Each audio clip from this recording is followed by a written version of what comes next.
La selección uruguaya de fútbol venció 1-0 a Perú en el Estadio Centenario y clasificó al Mundial de Qatar 2022 en una eliminatoria muy particular que lo tuvo al maestro Tavares dirigiendo la mayoría de los partidos y que en el cierre Diego Alonso terminó ocupando ese lugar. Anoche, tras el partido, se dio una mezcla de sensaciones, festejo, alegría por el resultado de ayer, pero también estuvo de la memoria y el agradecimiento. De todo eso estaremos hablando esta noche. Bienvenidas, bienvenidos. Así comienza Lado B. El gol de Georgian de Arrascaeta a los 42 minutos del primer tiempo le dio la victoria a Uruguay ante Perú y la clasificación al Mundial de Qatar de este año. La celeste, que alcanzó los 25 puntos y el cuarto lugar de la tabla, logró la clasificación con una fecha de anticipación. El próximo martes cerrará la eliminatoria ante Chile como visitante. 16 de los puntos obtenidos fueron bajo la conducción del maestro Tavares, que fue cesado en noviembre pasado luego de caer 3-0 ante Bolivia en la altura de La Paz. En esa oportunidad, Tavares dejó el equipo en el séptimo lugar tras liderar un proceso de 15 años que le permitió a la selección clasificar a todos los mundiales. En su lugar asumió Diego Alonso, que hasta el momento dirigió 3 partidos con 3 victorias ante Paraguay, Venezuela y Perú. Si bien la base del plantel se mantuvo en comparación con la etapa de Tavares, Alonso tomó decisiones importantes. Por ejemplo, puso a Rochet como arquero titular, se inclinó por Matías Olivera en el lateral izquierdo y sorprendió a todos con la inclusión de Facundo Pelistri. Con el triunfo de ayer, Uruguay clasificó al 14º mundial de su historia y disputará su cuarto de manera consecutiva, algo que ya había hecho en las ediciones entre 1962 y 1974. El de este año se perfila para ser el último mundial de referentes históricos del proceso Tavares, el arquero Muslera, el capitán Godín y los delanteros Suárez y Cavani. El recambio generacional muestra a varios jóvenes que hoy son protagonistas. Son los casos de Ronald Araujo, Federico Valverde, Rodrigo Bentancur y Facundo Pelistri, entre otros.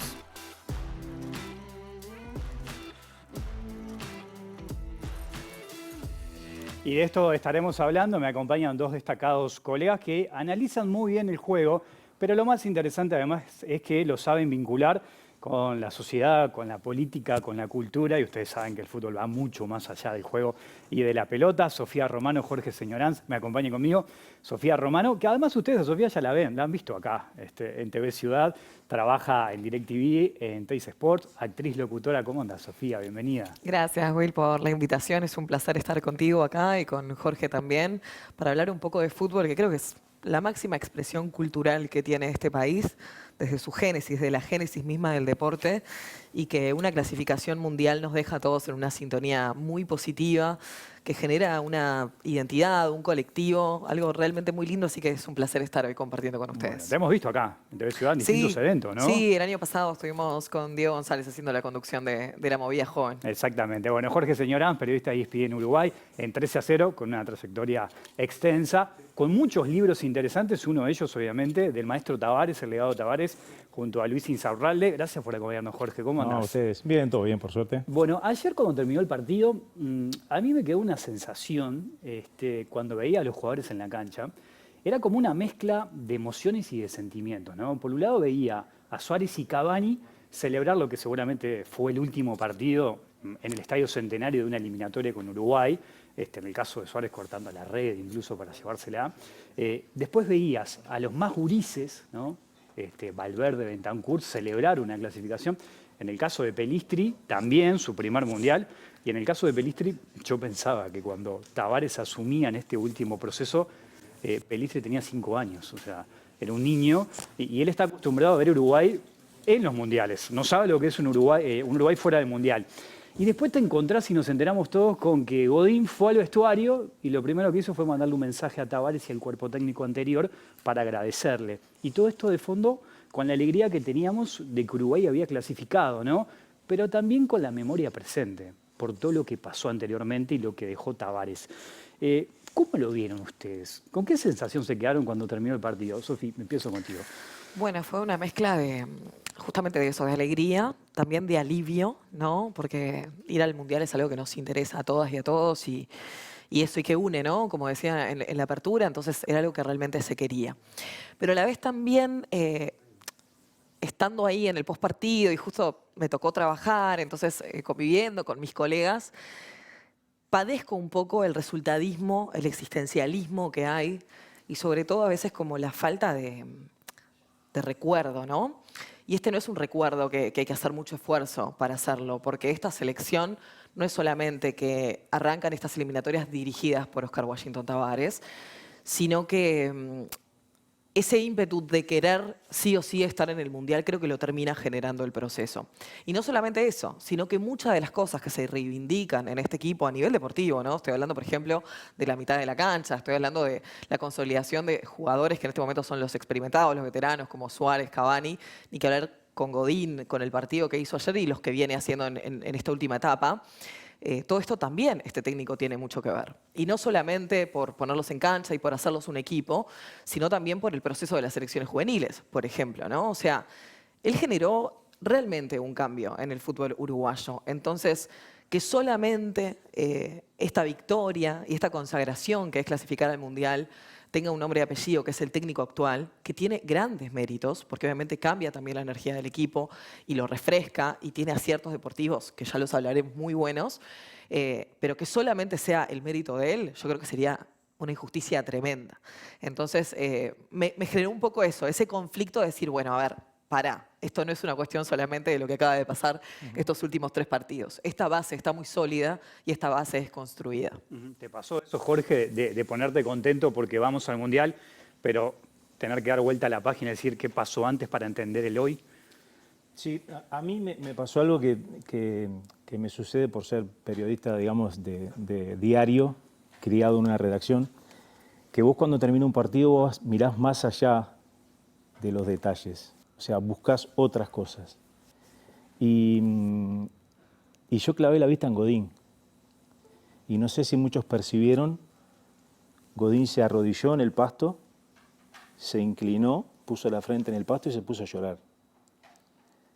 Y fue como algo que dije, pucha, este tipo, ¿no? O sea, con tantos partidos en la selección, siendo el jugador con más partidos con la camiseta de Uruguay, siendo el capitán, el referente, lo que siente por la camiseta de su país. Y ahí entendí de que, como dice la canción, hay algo que sigue vivo. Y que es ese sentido de pertenencia que transmitió justamente el cuerpo técnico anterior. Cuando arrancó allá en el año 2006, que les dijo a los jugadores en la primera charla, ustedes saben lo que dicen de ustedes en Uruguay, que van a robar la plata. Y están ustedes cambiar ese criterio, ese concepto. Y él lo que prometió es organización, seriedad, respeto, y a partir de ahí empezó todo. Y Godín estaba en ese primer partido, en esos primeros partidos. Entonces, ¿a qué viene todo lo que narro? A que nada es casualidad, a que todo es producto de un trabajo, de una idea transmitida y de una generación que entendió el mensaje y que lo transmite como legado, que ahí está lo bueno, lo transmite a las nuevas generaciones como legado. Totalmente, no, quería adherir respecto a lo que decía Jorge de Godín, que creo que en el momento en que Tabárez es cuestionado, él es uno de los jugadores más cuestionados también. Sí. ¿No? Y esa necesidad del Vox Populi de decir, esto ya no está funcionando y tiene que haber un recambio generacional, cuando muchas veces hay cosas como que se instauran y se repiten como un eco, ni siquiera se analizan realmente. No se miran las estadísticas del partido, el análisis deportivo queda totalmente supeditado a una voz que se promulga y se confía en eso y no se sabe bien por qué. Entonces creo que fue también como una sensación de alivio, ¿no? De decir, se pudo, lo hice y acá estoy. Creo que hay otro detalle que no percibimos, y es lo siguiente. Godín fue un capitán en tormentas, no fue un capitán más. ¿Por qué digo en tormentas? Porque a Godín le tocó la lucha del Más Unidos que Nunca, las elecciones de la Mutual, los derechos de imagen, la defensa de lo que ellos consideran son sus derechos como futbolistas y como trabajadores, ¿sí? Le tocó la camiseta a Uruguay, que la revalorizó cuando acá la regalaban los dirigentes. Acá se pagaban 8 millones de dólares y Godín y sus compañeros consiguieron 24 millones de dólares por la camiseta de Uruguay. Revalorizaron los derechos de televisión de la selección uruguaya. Todo eso tiene un costo.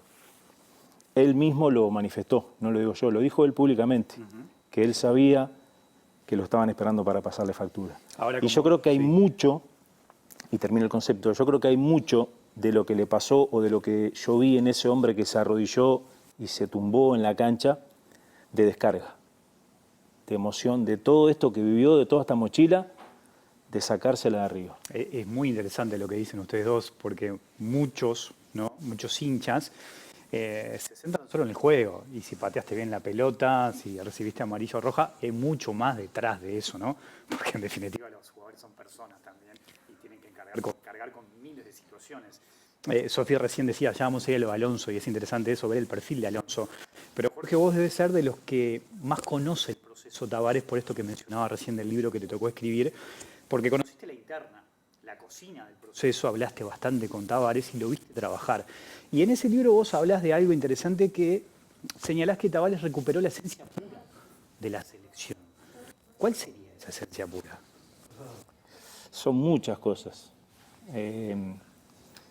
Yo generalmente siempre digo lo mismo, y es que para mí esta generación y aquel cuerpo técnico que estaba, le devolvió la camiseta a la gente.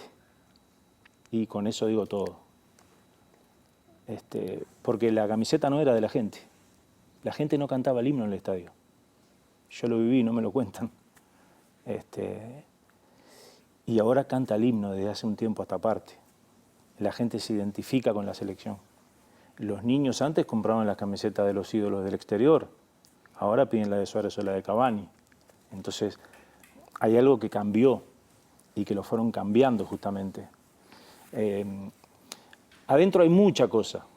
Hay mucha cosa, hay mucho detalle que, como decías, me los permitió conocer el hecho de construir todas esas historias para el libro, que van mucho más allá de la pelota, que van mucho más allá del gano-pierde y de los 90 minutos de lo que se ve en la cancha. Claro, todos juzgamos lo que vemos en cancha, sí, y la gente también.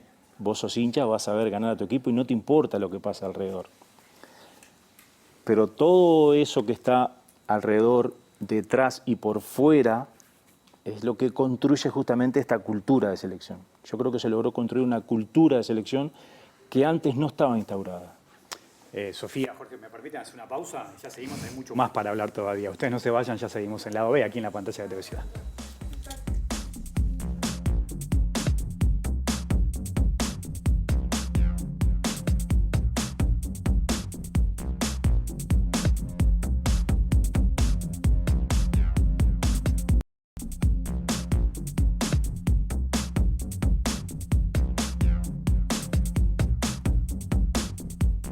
Seguimos adelante, estamos en vivo aquí en la pantalla de TV Ciudad, en Lado B, nos acompaña Sofía Romano y Jorge Señoranz. Estamos hablando de las repercusiones de esta clasificación de Uruguay al Mundial de Qatar, mirando hoy, mirando el presente, pero mirando también el ayer con la memoria como protagonista. Hablábamos y destacábamos algunos puntos de Tavares, del proceso Tavares. ¿Ustedes ven en Alonso un perfil que pueda marcar cierta continuidad de algunos aspectos destacados del maestro? ¿Cómo lo ven eso? Sí, ayer en su discurso, sobre todo en la conferencia cuando terminó el partido, él dice algunas cosas muy interesantes. Una es que al Mundial no se va a ir a participar, o sea, es un técnico que confía en sus jugadores. Y después habló de que el jugador uruguayo era el futbolista más competitivo del mundo. Competitivo a nivel de estar acorde al nivel de competencia. Entonces, ahí sí hago una analogía, porque el poder transmitirle eso a tus jugadores, a quienes dirigís, creo que hace que el engranaje se empiece a mover y se empiece a aceitar. Y después, hoy, también analizando días después un poco todo, decía, bueno, ¿dónde estaba Alonso en el 2006? ¿No? Llegaba a Nacional, siendo jugador todavía. Entonces, él, el proceso de Oscar Washington Tavares, lo recibe siendo un jugador que ya estaba pensando hacer una tecnicatura como DT, ¿no? Creo que era Lazarte incluso el técnico nacional exacto, en ese momento. Exacto, o sea, como varias influencias.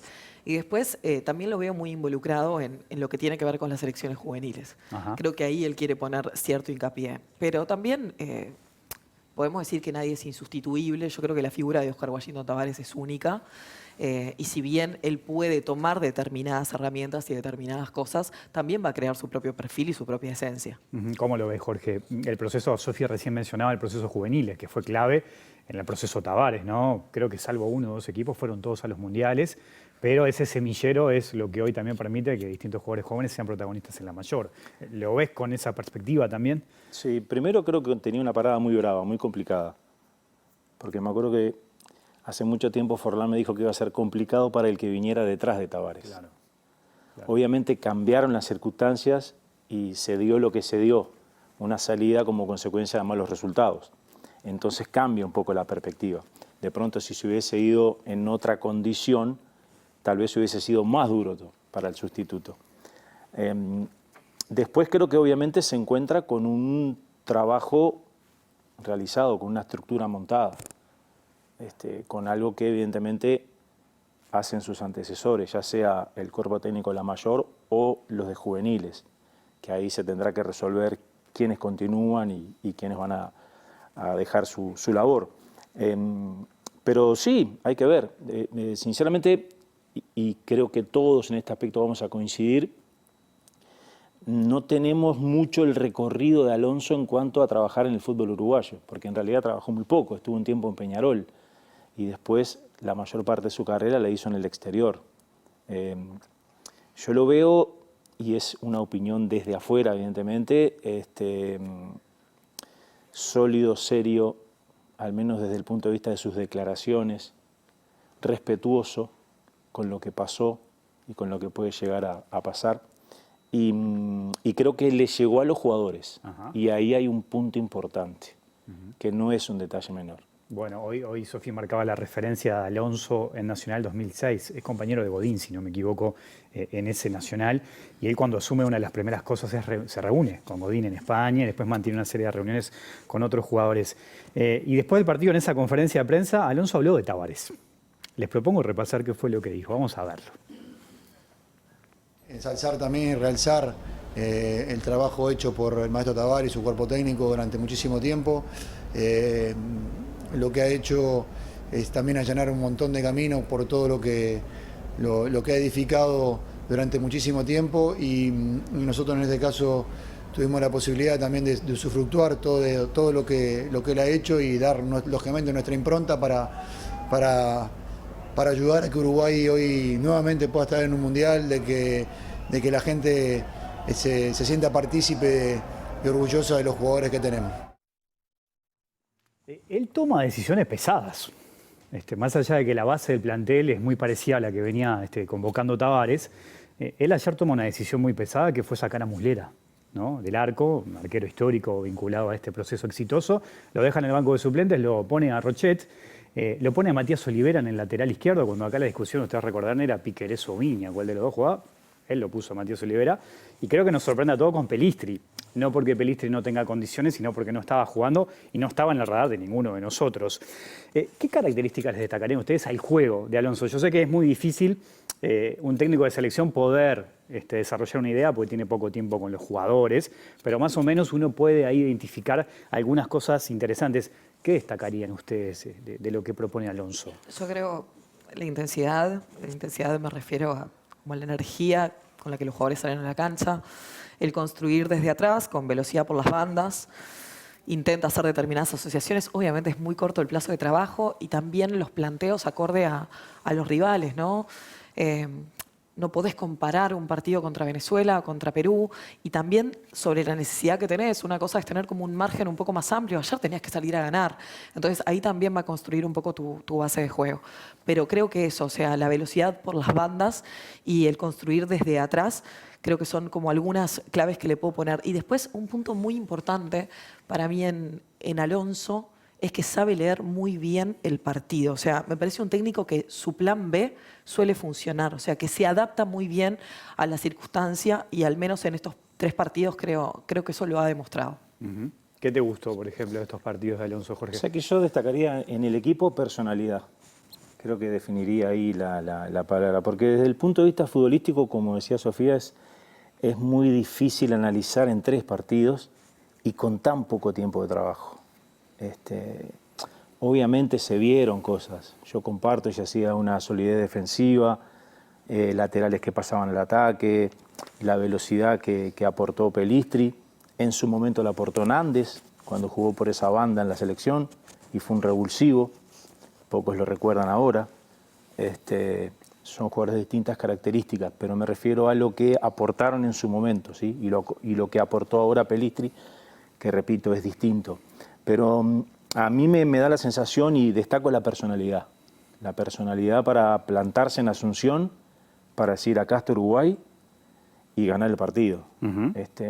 La misma que tuvo ante Venezuela, un rival obviamente menor, y la misma que tuvo ayer, que era un partido que tenía toda una carga extra atrás, muchísima carga extra atrás.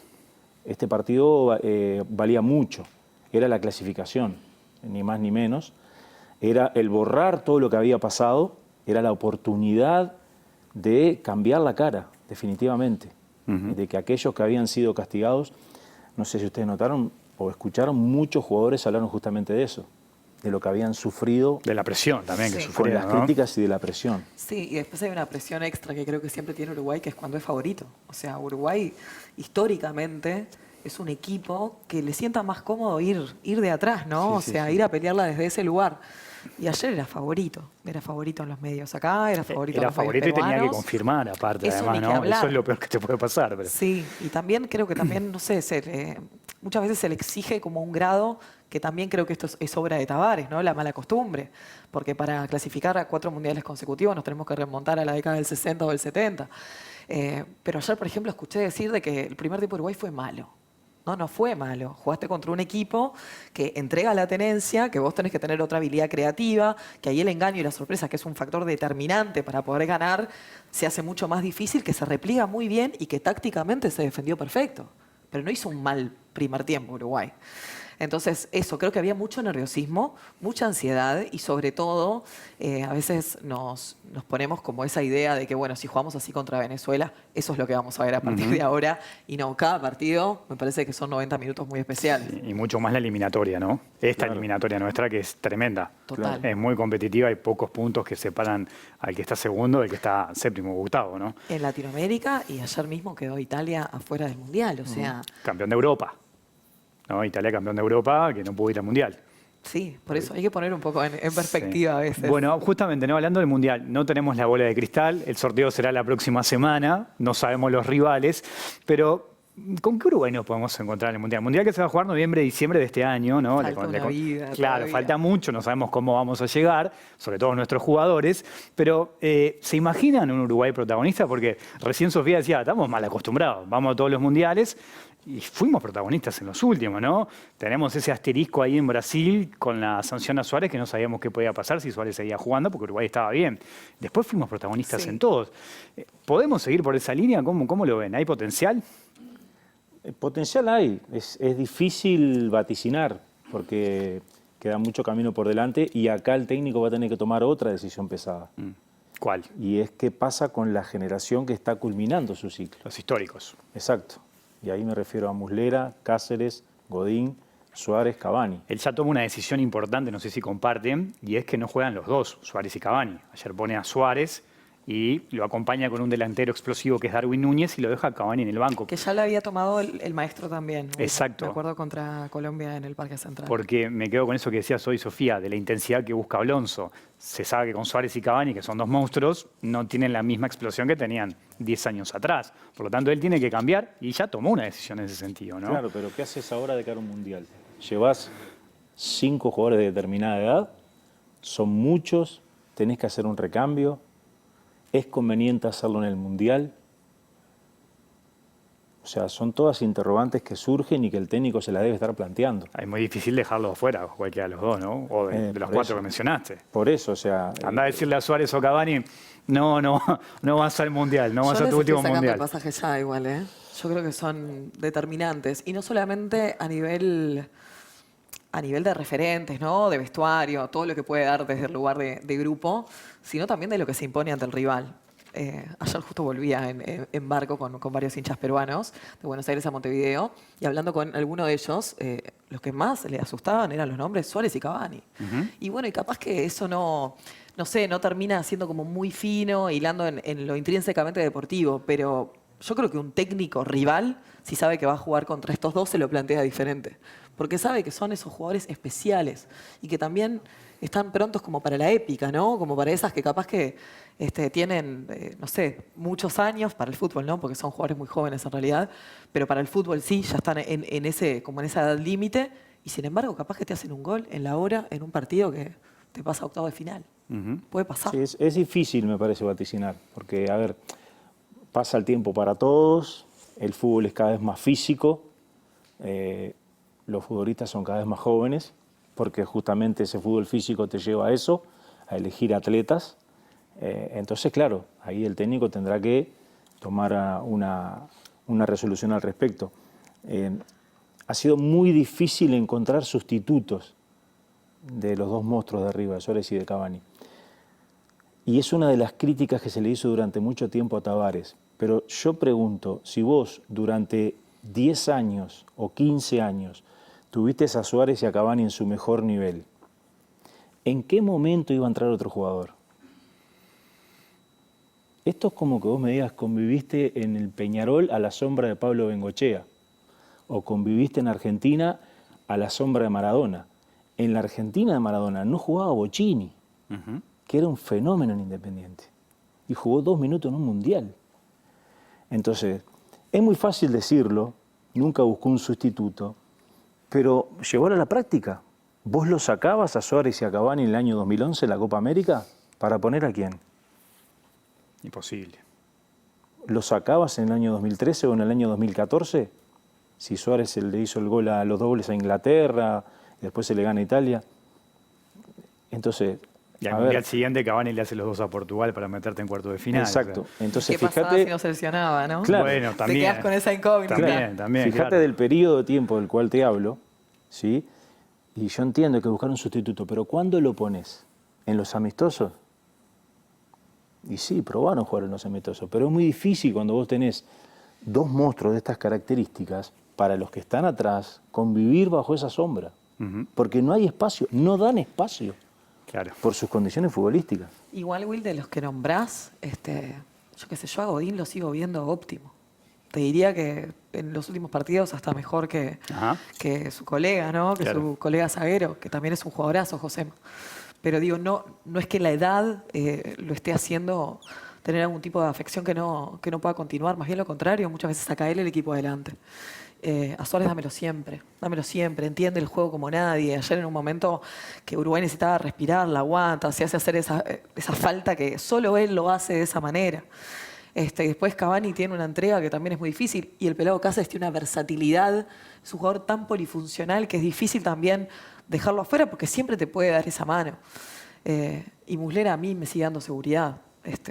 Es como un esquema, hay una columna vertebral difícil de dejar de lado. Yo creo que al margen de esto que estamos hablando de los referentes, yo creo que desde el punto de vista, desde la cancha, de lo que pasó futbolísticamente, Alonso se respaldó en 2 jugadores que creo que son los que generan el quiebre en Uruguay y que me parece que son justamente los que van camino a transformarse o ya se han transformado en posibles referentes que son Bentancur y Valverde. Me parece que a partir de ahí comienza a darse el quiebre. Creo que jugaron muy bien aparte, ¿no?